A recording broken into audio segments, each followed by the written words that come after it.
Pourquoi on n'arrive pas à travailler alors qu'il faut faire ce qu'il faut faire?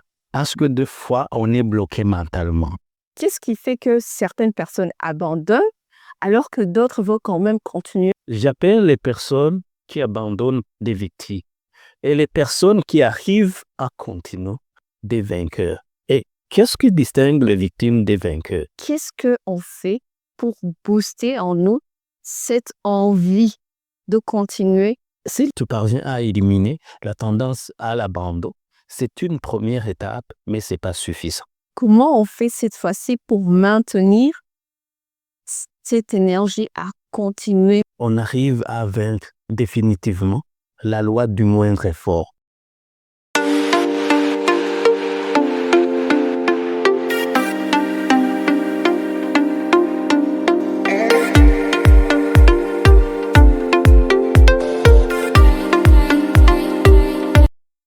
Bienvenue chers tous sur votre chaîne BIRTAP, la plateforme qui vous accompagne dans votre développement personnel et organisationnel afin de devenir beaucoup plus productif et maximiser votre rendement. Je m'appelle Sandrine Mutsingo. Je suis directeur des opérations chez BIRTAP. Je suis expert en droit international du commerce et des investissements et consultant en développement stratégique et organisationnel. Aujourd'hui, on va discuter et je vais m'entretenir avec monsieur Jean Bosco Ndikumana, directeur de BIRTAP, une entreprise de conseil, de formation, de coaching, de team building et d'information spécialisée dans la maximisation du rendement personnel et organisationnel. Dans la vie de tous les jours, je travaille comme coach, formateur, consultant en développement personnel et organisationnel. Je travaille aussi sur des aspects de leadership stratégique et organisationnel et de la psychologie de la victoire et du rendement. Qu'est-ce que la psychologie de la victoire et du rendement? Il s'agit vraiment de l'utilisation des données de la psychologie, de la vie humaine et du monde du travail pour stimuler l'action dans le but de maximiser les conditions d'émergence des réussites personnelles et organisationnelles. C'est bien, mais concrètement, dans la vie de tous les jours, ça consiste à quoi? Dans la vie de tous les jours, vous savez, il y a des blocages d'ordre psychologique qui empêchent des personnes d'être efficaces, qui empêchent des personnes d'agir dans les moments favorables ou défavorables. Ça peut être par exemple la peur, ça peut être le manque de confiance en soi, ça peut être la procrastination, ça peut être la paresse et d'autres choses encore qui empêchent une personne d'agir. Là où la psychologie de la victoire du rendement va intervenir pour faire le déblocage mental, pour corriger ces anomalies dans le but de favoriser chez les individus l'amélioration personnelle et la maximisation du rendement. Si j'ai bien compris, il s'agit de permettre à une personne de passer à l'action plus facilement. C'est ça.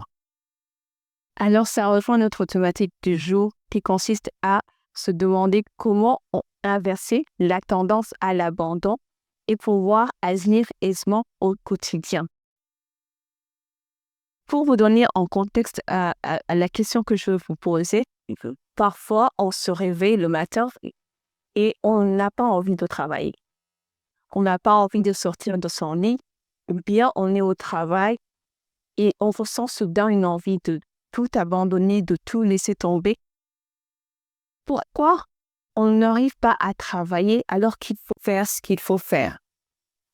Parce que des fois, on est bloqué mentalement. Et malheureusement, la plupart des personnes n'ont pas été éduquées à faire leur déblocage mental. Et quand ça bloque, quand ils ne sont pas d'humeur, ils ne passent pas facilement à l'action. Vous parlez qu'il faut être éduqué, donc à être mentalement apte à le faire. Mais alors, si on n'a pas eu l'opportunité de le faire, si on n'a pas appris cela, comment on peut s'y prendre? Que faire? Il est toujours temps. Avec de la connaissance et un accompagnement de qualité, on peut le faire.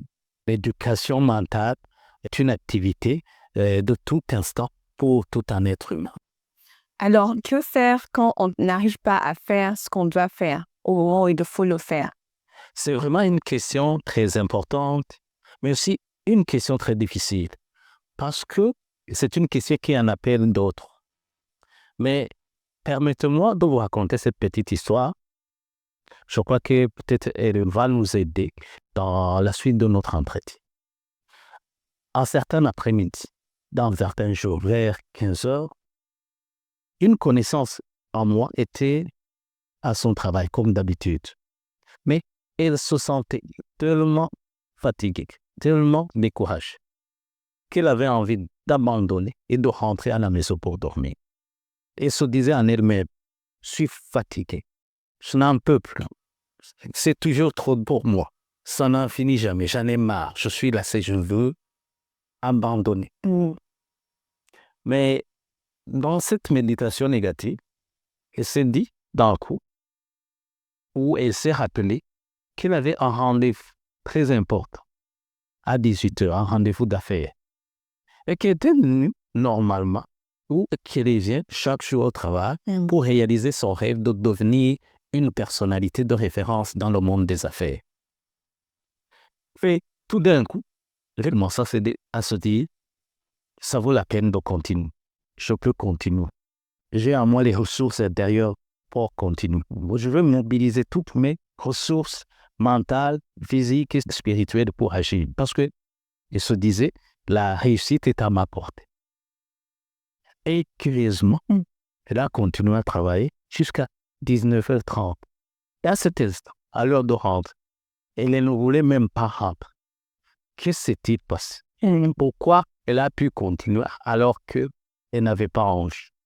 Qu'est-ce qui la distingue dans ce cas des personnes qui abandonnent? C'est ça la question. La réponse à cette question nous permet de répondre à votre question, somme toute pertinente. Alors, j'aimerais poser cette question. Mais qu'est-ce qui fait que certaines personnes abandonnent alors que d'autres vont quand même continuer, même si c'est difficile, même s'ils n'en ont pas envie, mais qu'ils arrivent quand même, comme votre connaissance, à dépasser ce blocage-là qu'ils rencontrent à un moment de leur vie? Vous savez, j'appelle les personnes qui abandonnent parce qu'elles n'ont pas envie des victimes. Et les personnes qui arrivent à continuer, malgré l'insistance de la volonté d'abandonner, des vainqueurs. Et qu'est-ce qui distingue les victimes des vainqueurs? C'est que les victimes sont caractérisées, sont dominées par la tendance manifeste à l'abandon. Alors que les vainqueurs sont dominés par la volonté de continuer, quelles que soient les difficultés, quelle que soit l'opposition. Je me dis, qui aimerait être une victime quand même? Personne. Tout le monde aimerait être des vainqueurs, on aimerait réussir tout ce qu'on a envie d'entreprendre. Mais alors, qu'est-ce qui vient produire chez une personne cette envie de tout abandonner? Qu'est-ce qui produit cette tendance à abandonner? Je dirais deux choses importantes. La première, c'est ce qu'on appelle le nuage noir qui peut s'installer dans nos pensées. Et c'est quoi le nuage noir? Ce sont les pensées négatives de toutes sortes. C'est la perception des dangers imminents sans raison. C'est la sensation qu'on est en train de tout faire mais en vain, ou qu'on navigue à perte dans des vagues incessantes.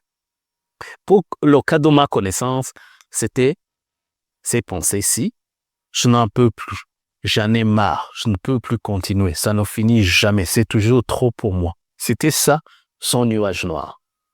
La deuxième chose, c'est le diktat émotionnel.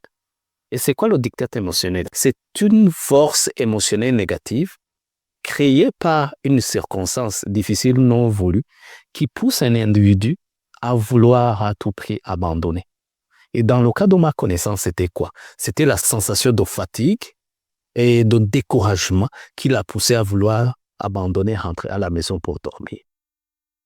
Alors, comment on peut faire pour éliminer ce nuage noir et ce diktat émotionnel qui nous amène ces pensées et ces émotions négatives? Personnellement, je recommanderais 3 choses. La première chose, c'est cultiver à l'intérieur de soi le flux de gratitude émotionnelle. Et c'est quoi le flux de gratitude émotionnelle? C'est Ce sont des émotions qui stimulent l'action, des émotions vraiment positives qui stimulent l'action. Pour faire cela, il peut s'agir d'observer ce qui se passe dans sa vie, d'énumérer et de méditer sur des aspects de sa vie qui méritent la reconnaissance ou qui manifestent la réussite personnelle. Dans le cas de ma connaissance, c'était au moment où il se disait intérieurement, j'ai les ressources intérieures pour faire cela. Je vais travailler, j'ai un rêve, la réussite est à ma portée. Ce sont de tels aspects. La deuxième chose à faire, c'est faire l'inversion du désir par le mouvement en avant. Et c'est quoi ça? C'est prendre le risque de faire ce qu'on n'a pas envie de faire. C'est faire le premier pas. Dans le cas de ma connaissance, c'était de prendre la machine, l'ouvrir, commencer à taper les premières lettres alors qu'elle n'en avait pas envie. Et pour réussir à le faire, elle a commencé à se visualiser en train de faire ce qu'elle n'a pas envie de faire. La troisième chose, c'est le développement de l'autorité intérieure, qui est une force émotionnelle qui nous donne la confiance en nous et qui nous donne l'impression, la sensation d'être capable de faire ce qu'on n'a pas envie de faire ou de faire quelque chose qui est difficile. Je retiens donc qu'il nous faut, pour éliminer le nuage noir et le dictat émotionnel, qui sont vraiment les raisons pour cette tendance à abandonner, il faut cultiver en nous la gratitude, faire le premier pas et vraiment avoir cette autorité intérieure qui te pousse à agir. Et toutefois, on parle souvent de gratitude, soyez reconnaissant et cet esprit de gratitude que quand on en parle partout ailleurs, même quand tu vas sur Internet, tu le retrouves tout le temps. Gratitude, gratitude. Il y a même des carnets, il y a des sites, il y a des applications même. On dirait que quand on en parle, on dirait que c'est très simple à mettre en pratique. Il y a vraiment des jours, tu te réveilles, tu es tellement submergé, tu ne vois même aucune raison d'être reconnaissante au fait. Tu ne vois pas comment même remplir une seule feuille de pourquoi tu aurais la gratitude. C'est dû à quoi ou comment s'y prendre? D'abord, pourquoi on en parle? C'est parce que c'est une pratique millénaire. C'est une pratique qui a fait ses preuves. C'est-à-dire, c'est quelque chose qui marche. Maintenant, c'est pas facile parce que ça demande un entraînement. Ça demande de tirer ses pensées des choses négatives pour poser son regard sur des choses positives qui se sont passées ou qui se passent à ce moment même. Mais c'est pas une chose passée parce que on est entraîné à poser nos regards, à poser nos pensées sur des choses négatives. Ça demande de l'entraînement, ça demande un effort. On comprend que ça demande beaucoup d'efforts. Alors, quels sont les bienfaits d'éliminer cette tendance à l'abandon? Les bienfaits, c'est que d'abord, tu chasses loin de toi la force qui te poussait à abandonner. Et tu gagnes trois choses importantes. La première, ça permet d'avoir une sensation qu'on est capable de faire ce qui est difficile. La deuxième chose, c'est que ça enclenche le mouvement en avant, le premier pas, qui est le plus difficile pour une personne quand c'est une question de faire quelque chose de difficile. Troisième chose, c'est que ça permet d'installer petit à petit à l'intérieur de soi une mentalité victorieuse sur les difficultés. C'est déjà bien parce que à ce niveau-là, je comprends bien qu'on arrive quand même à ne plus avoir cette tendance à l'abandon. Mais est-ce pour autant que on arrive à continuer à agir? Alors, c'est pour ça que j'aimerais vous poser cette question. Qu'est-ce qu'on fait pour booster en nous cette envie de continuer, même si on n'en a pas? Si tu parviens à éliminer la tendance à l'abandon, c'est une première étape, mais ce n'est pas suffisant. Parce que si tu l'élimines, tu n'as plus envie d'abandonner. Mais tu n'as pas pour autant la force de continuer. Maintenant, il faut cultiver la force de continuer, d'où la pertinence de votre question. Maintenant, une chose importante que je recommanderais, c'est de trouver une raison de faire ce qu'on n'a pas envie de faire. Vraiment une raison valable. Parce que il est impossible de faire une chose difficile sans une raison valable de faire cette chose. Pas raison valable, je dis une raison qui a une force qui est égale ou supérieure à la force qu'on est obligé de déployer pour faire la chose difficile. Parce que sans raison, il est impossible d'agir.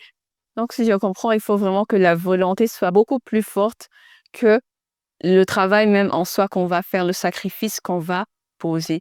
Pour le cas de mon ami, par exemple, c'était quoi? Ces raisons qui ont réveillé la force de continuer. C'était le rendez-vous d'affaires très important qu'elle avait à 18h. Et c'était aussi le rêve de devenir une personnalité de référence dans le monde des affaires qu'elle avait à réaliser. Mais quand même, votre ami, votre connaissance avait de bons motifs quand même. Parce que aller en rendez-vous d'affaires, c'est certainement parce qu'on s'attend bien à un contrat ou bien on s'attend à une promotion, on s'attend à quelque chose en gain. Et puis, si ça peut t'avancer à arriver à ton rêve, c'est encore en bonus.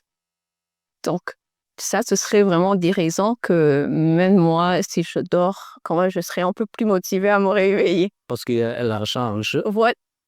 Il y a un gain personnel qu'on va y trouver d'une façon ou d'une autre. Mais qu'en est-il de la plupart des actions du quotidien où on ne voit même pas pour quelle raison on les fait au fait? On n'arrive pas à trouver cette raison, comme vous avez dit, beaucoup plus supérieure à la force qu'on va engager. Bon, il y a pas mal de tâches du quotidien qu'on aime même appeler des tâches ingrates. Ça veut dire, bon, il n'y a aucune raison de les faire. On va rien gagner au bout. Mais alors, pourquoi aussi on doit les faire? Et qu'est-ce qui peut nous pousser à les faire aussi? Comme je le disais tantôt, c'est toujours la raison. Tu sais, quand tu ne trouves pas la raison de faire une chose, tu es désintéressé par cette chose. Et si tu es désintéressé par une chose, tu n'arriveras jamais à faire cette chose. Je te donne un exemple d'une tâche que d'aucuns appelleraient ingrate. Par exemple, ranger sa chambre. Ça peut être pour beaucoup de personnes une tâche ingrate que beaucoup n'aiment même pas faire. Mais pour pouvoir faire cette tâche, il te faut, pour les personnes pour lesquelles c'est difficile, et devront trouver une raison. Et quelle peut être cette raison, par exemple? Ça peut être que, par exemple, la personne en question réalise qu'elle n'arrive pas à dormir parce que la chambre est mal rangée. Dans ce cas, tu vas voir que la personne va réussir à faire cette tâche parce que la raison va être de trouver un sommeil. Ça peut être, par exemple, que tu attends une amie qui va passer quelque chose chez toi. La raison va être d'éviter la honte devant ton ami. Ces deux raisons peuvent te permettre de ranger ta chambre alors que tu n'en pouvais pas auparavant. Ah, en tout cas, c'est intéressant, hein, parce que des fois, on manque ce genre de réflexion pour trouver pourquoi même je dois le faire. Et la raison n'est pas toujours si évidente que ça. Mais j'aimerais savoir aussi, est-ce qu'il n'y a pas autre chose à côté de la raison, d'autres choses qui peuvent booster notre volonté à continuer, même quand on n'en a pas envie? Je dirais deux choses encore. La première, c'est faire le mouvement en avant, faire le premier pas. Parce que le premier pas, c'est celui qui est plus difficile quand il est question de faire une chose dont on n'a pas envie de faire. Et le premier pas donne l'élan de l'action, crée au fait l'énergie qui donne la volonté pour pouvoir continuer. Pour le cas de ma connaissance, c'était quoi? C'était prendre la machine, l'ouvrir, commencer à taper les premières lettres, les premières phrases, sans envie. La deuxième chose que je recommanderais, c'est la persévérance à faire une chose dont on a commencé et dont on sait que c'est nécessaire jusqu'à ce que l'on ressente la joie de le faire. Je te donne un exemple. Disons que tu veux devenir coach. Un coach en développement personnel, par exemple. Et que tu réalises que pour devenir un bon coach, pour être efficace, tu as besoin de connaissances. Et que pour avoir ces connaissances, tu es obligé de faire la lecture. Et que tu réalises que tu n'as jamais lu un livre à l'école primaire, tu n'as jamais lu un livre à l'école secondaire, tu n'as jamais lu un livre à l'université. Donc, c'est quelque chose d'horrible pour toi, la lecture. Le premier pas va consister à prendre un livre et à le lire, même sans envie. Parce que c'est important et nécessaire pour ta carrière. La deuxième chose, la persévérance, dont je disais tantôt, c'est de continuer à lire jusqu'à ce que l'on ressente la joie de lire, parce que c'est la force de l'habitude. Tu sais, des fois, tu peux être avec une personne et tu n'es pas content d'être avec cette personne. Mais à force de fréquenter cette personne, tu peux voir que tu es maintenant content d'être avec la personne. Ça me fait réfléchir, ça me fait penser au sport. On commence toujours, c'est pénible. Et puis quand on s'y habitue, quand on saute même une séance, on se dit, il y a quelque chose, c'est vraiment qui fait tous. Donc, je comprends que pour booster cette volonté à continuer, il faut avoir une raison vraiment très valable qui te motive à le faire. Il faut faire ce premier pas pour se mettre en action et commencer à faire cette chose, même si c'est pénible. Et puis, cette volonté de persévérer jusqu'à ce qu'on aime faire cette chose ou que ça devienne une habitude ou même un réflexe. Alors, qu'est-ce qu'on gagne à faire toutes ces démarches? Ce qu'on gagne, c'est l'autodiscipline. OK? Je commence par ce qu'on gagne de plus difficile. L'autodiscipline, qui est la capacité de faire ce qu'il faut faire, quand il faut le faire, qu'on le veuille ou pas. Parce que l'autodiscipline donne la force d'être pleinement opérationnel quand ça va bien et quand ça ne va pas bien. Quand tu es d'humeur et quand tu n'es pas d'humeur. C'est-à-dire, avec l'autodiscipline, tu deviens complètement et pleinement opérationnel toutes les saisons. Maintenant, ça te donne l'avantage de devenir petit à petit un maître dans l'art de l'action. L'autodiscipline crée les conditions pour toi de pouvoir réaliser ton rêve. Pour l'exemple que je venais de parler, si par exemple notre coach qui n'aime pas lire s'autodiscipline et commence à lire, plus tard, il deviendra un bon coach parce qu'il aura acquis des connaissances nécessaires pour le faire. Donc, il pourra réaliser son rêve grâce à l'autodiscipline. Mais en vous écoutant, il y a une partie où on sent que il faut y aller, il faut se forcer à faire ce qu'on n'a pas envie de faire. C'est de cette façon-là que on pourra réaliser notre rêve. Mais dans notre côté aussi, on a aussi des messages qui nous parlent du bien-être, de prendre soin de soi, de ne pas se forcer à faire des choses qu'on n'aime pas. Alors, j'aimerais comprendre ce que vous êtes en train de nous dire. Est-ce que ça n'empiète pas d'une certaine façon sur notre bien-être personnel? D'abord, on ne s'efforce pas de faire n'importe quoi. On s'efforce de faire ce qui est nécessaire, ce qui est avantageux pour soi, au fait.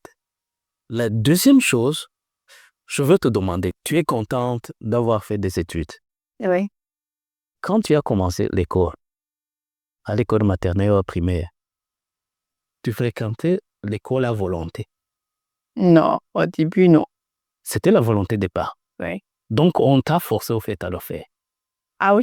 Mais voilà, la récolte, c'est que tu es content de ton diplôme. Tu peux l'exhiber partout.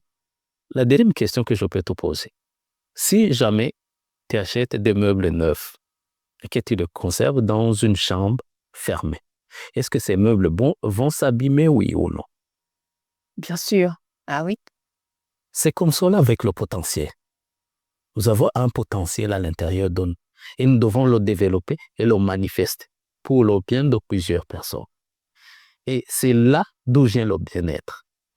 Or, pour développer et manifester notre potentiel, deux fois, nous sommes obligés de faire des choses difficiles pour pouvoir manifester pleinement votre potentiel. C'est ça la voie du bien-être.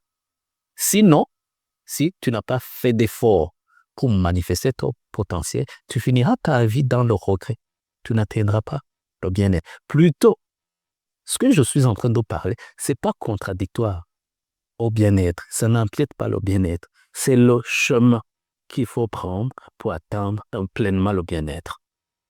Alors, comment on va distinguer le moment qu'il faut pour faire une pause, pour son bien-être, et un autre moment où on se dit, c'est le moment d'être plutôt discipliné, d'appliquer l'autodiscipline dont on est en train de parler maintenant. Pour appliquer l'autodiscipline, la condition, c'est qu'à l'intérieur de soi, tu ressentes la sensation que ce que tu veux faire, c'est ce qui est important et ce que tu dois faire. C'est une décision personnelle. Ce n'est pas une décision imposée de l'extérieur. Okay. Je te donne un exemple.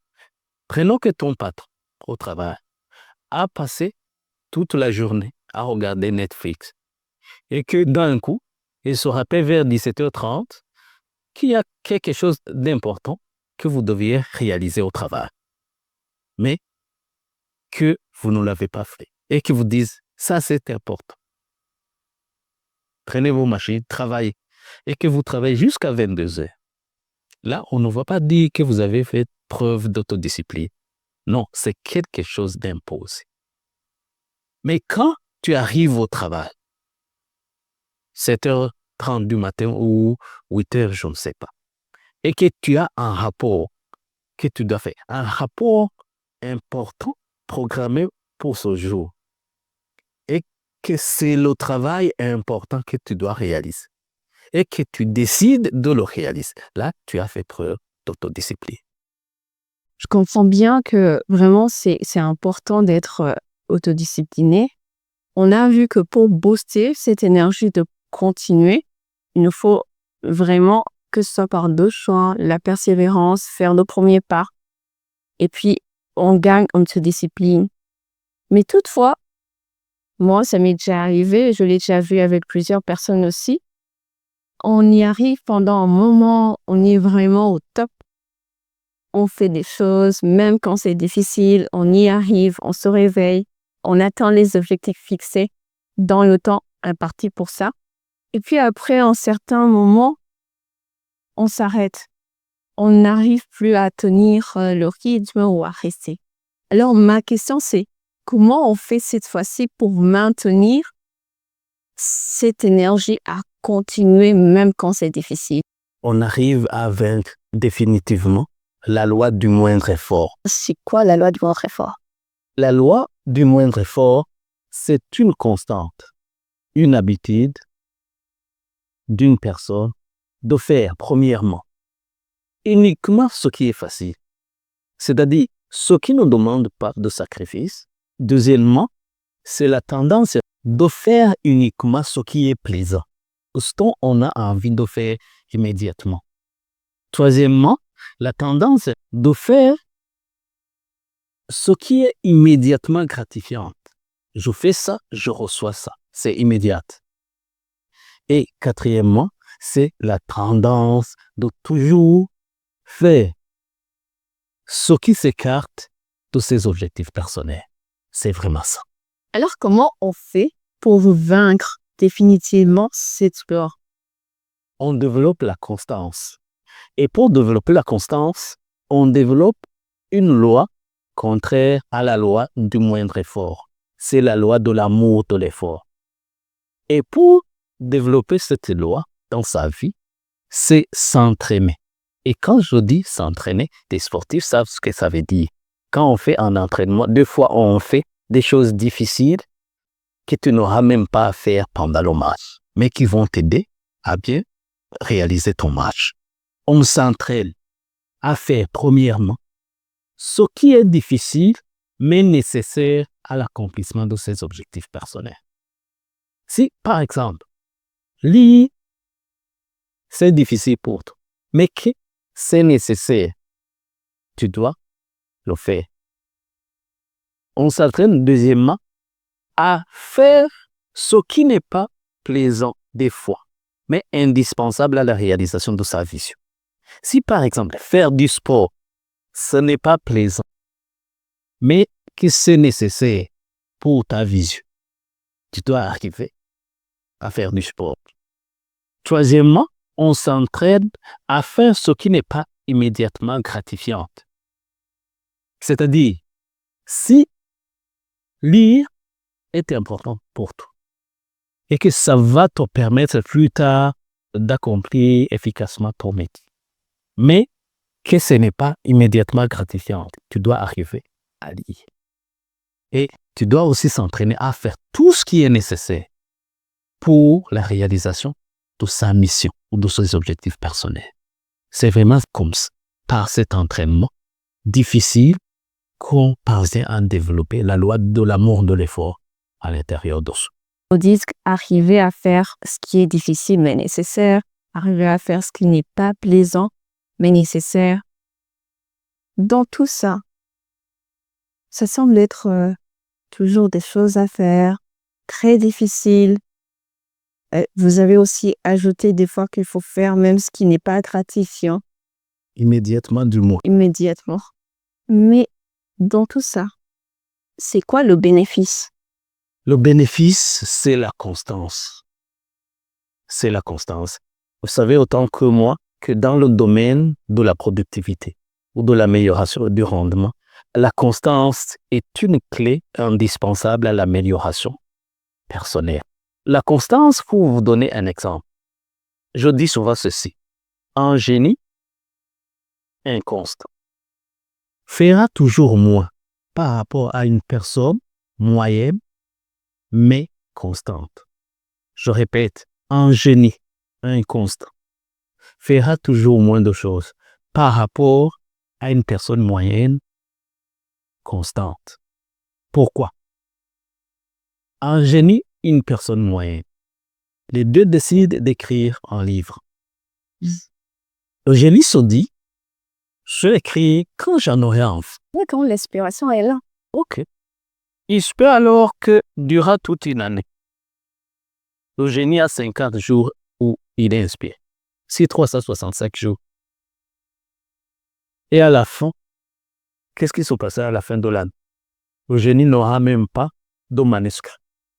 Et la personne moyenne se dit, je vais être constante. Je choisis mon thème et je vais écrire sur ce thème chaque jour au moins une page. Et à la fin de l'année, la personne moyenne aura quoi? Un livre de 365 pages. C'est pas question de potentiel, c'est question de constance. De continuer.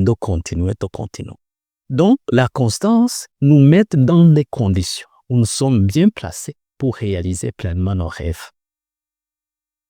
En tout cas, c'est vraiment un élément très important parce que je vois que c'est même de cette façon-là que des personnes arrivent à être des experts dans un domaine. C'est à force vraiment d'être passionnés, d'être réguliers dans ce domaine-là qu'ils deviennent maîtres de l'action dans ce domaine-là. Vous savez, par exemple, si tu prends n'importe quel thème et que tu parviens à lire 200 livres, tu deviendras un expert et tu seras même supérieur à un docteur dans ce domaine qui n'a pas lu de livres comme toi. Si tu parviens à apprendre un domaine quelconque et que tu lis 50 livres sur ce domaine, tu peux te retrouver et en dépasser quelqu'un qui a une maîtrise dans ce domaine. Donc, la constance, c'est plus importante que le génie. Oui, c'est vrai. Parce qu'on le remarque aussi, on aime bien dire, surtout pour les chanteurs ou bien pour des sportifs, que c'est là où on est tous là à dire, mais il est très talentueux, mais... Et puis quelqu'un qui est moins talentueux quand même, c'est lui qui est au devant de la scène. Donc je pense vraiment que c'est un élément important sur lequel on peut clôturer cette session. Mais j'aimerais quand même vous donner un moment, si vous avez un dernier mot, un paquet à me donner avant qu'on puisse terminer cette séance. Je dirais que le fait que nous n'avons pas envie de faire certaines choses, c'est pas une raison suffisante pour ne pas les faire.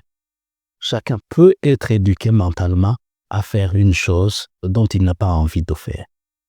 Il suffit de renverser la tendance, de remplacer la tendance à l'abandon par la volonté de continuer, de rester discipliné, de rester constant. C'est la clé pour réaliser nos rêves.